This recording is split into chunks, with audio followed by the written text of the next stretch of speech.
అయిపోయిందా? అంటే రెండు ఇక్కడ మనం కలర్లు వేసినాం. ఇది బయట కంపెనీలో దొరికే లైజాల్, గమనించరా? మనం డైలీ వాడేది. ఇది లైజాల్. దీన్ని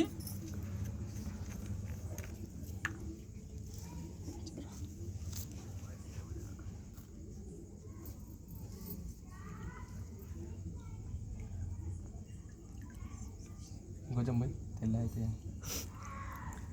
ఏమైనా చేంజ్ కనబడుతుందా అమ్మా? కనిపిస్తుందా? కనిపిస్తలేదా? సరే ఇక్కడ ఇంకా నల్లగానే అమ్మా గమనించండి. ఇవే కలర్ బ్లాక్ కలర్ అయిపోయింది. లైజాల్ వేసిర్రు, ఏమి వేయలే ఇంకా. ఇది లైజాల్ వేసిన, ఓకేనా? మీరు గమనించి ఇది మా వెస్టేజ్ లో దొరికే ఫ్లోర్ క్లీనర్ అమ్మ, అల్ట్రా స్లాబ్ అంటారు దీన్ని. మా వెస్టేజ్ లో దొరికే ఫ్లోర్ క్లీనర్ ఇది. మీరు ఒకసారి గమనించండి. తుడిచేది ఇది ఏమన్నా చేంజ్ అయ్యిందా అంటే మన కలర్ పోయిందా లేదా? పోయిందా లేదా?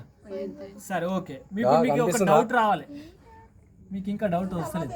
అది ఎందుకు కాలేదు, ఇది ఎందుకు అయింది? ఇప్పుడు ఇది అయింది, మీ దాంట్లో ఏమైనా కెమికల్ ఉండొచ్చు అని మీకు ఒక డౌట్ వస్తుంది కదా? మీ డౌట్ రాకపోతే ఎట్లా వచ్చిన డౌట్ వచ్చింది, రైట్? మా దగ్గర కెమికల్ ఉంది అనుకుందాం. ఇదైతే బయట దొరికేదే కదా, ఇదైతే చేంజ్ కాలేదు కదా, కెమికల్ దాన్ని చేంజ్ అయింది అనుకుందాం. పోనీ దీన్ని కూడా చేంజ్ చేస్తే